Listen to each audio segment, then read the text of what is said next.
दोस्तों आज के वीडियो में हम समझने वाले हैं कि सिंगल लाइन डायग्राम या एसएलडी क्या होता है और एसएलडी को कैसे बनाते हैं। दोस्तों ये क्वेश्चन इलेक्ट्रिकल इंटरव्यूज में कई बार पूछा जाता है। इंटरव्यूअर आपको सबस्टेशन की एसएलडी बनाने के लिए बोलेगा।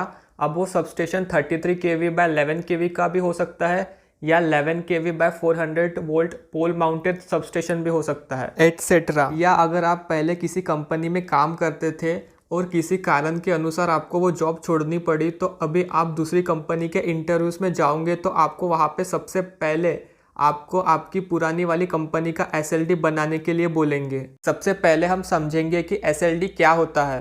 Single line diagram.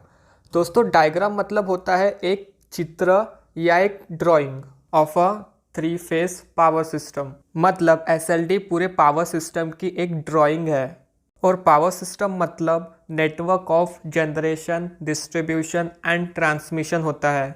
और जनरेशन, डिस्ट्रीब्यूशन एंड ट्रांसमिशन के लिए हमें कई सारे इलेक्ट्रिकल इक्विपमेंट्स की ज़रूरत पड़ती है, जैसे generator, transformer, circuit breaker, relay, isolator etcetera.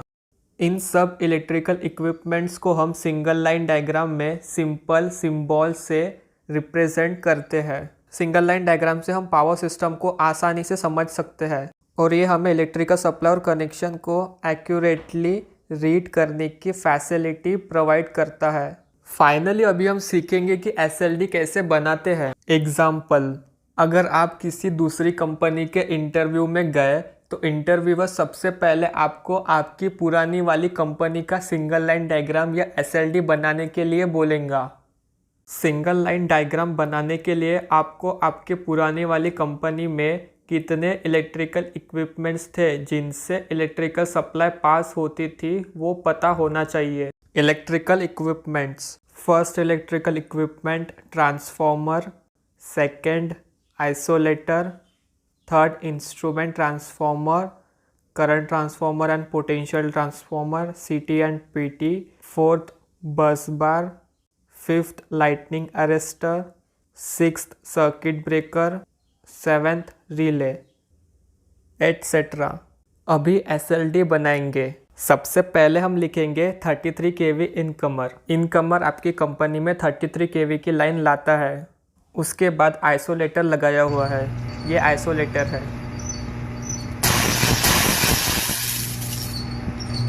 Isolator को गैंग ऑपरेटिंग स्विच बोलते हैं। ये आइसोलेटर एक स्विच है, ये सर्किट को ओपन या क्लोज कर सकता है मैनुअली। आइसोलेटर के बाद लगेगा लाइटनिंग अरेस्टर। लाइटनिंग अरेस्टर हम इसलिए लगाते हैं कि अगर कभी बिजली कंडक्टर पे गिरी तो लाइटनिंग अरेस्टर इसको ग्राउंड कर देगा। इसके बाद लगेगा सीटी, करंट ट्रांसफॉर्मर। सीटी के बाद लगेगा पीटी, पोटेंशियल ट्रांसफॉर्मर। इसके बाद लगेगा सर्किट ब्रेकर। अभी वो सर्किट ब्रेकर वीसीबी भी हो सकता है, एसीबी या ओसीबी भी हो सकता है।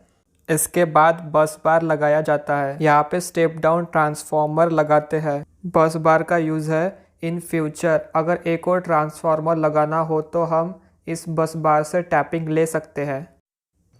यहाँ पे भी एक आइसोलेटर लगाते हैं। इसके बाद एक सर्किट ब्रेकर लग रहा है, वो सर्किट ब्रेकर है एसीबी। इसके बाद सप्लाई डिस्ट्रीब्यूशन हो जाएगा। सप्लाई डिस्ट्रीब्यूट कैपेसिटर पैनल में फीडर 1, फीडर 2, फीडर 3 में हो जाता है। तो दोस्तों फाइनली बन गया हमारे कंपनी का एसएलडी, सिंगल लाइन डायग्राम। आपको भी इसी तरह सिंगल लाइन डायग्राम बनानी है। पहले जितने भी इलेक्ट्रिकल इक्विपमेंट्स है जिनसे इलेक्ट्रिकल सप्लाई पास हो रही है वो पता करना है और उसके बाद उनके सिंबल से एसएलडी बनानी है। गाइस अगर आपको ये वीडियो पसंद आई होंगी तो please do like, share and subscribe to our channel electrical scope.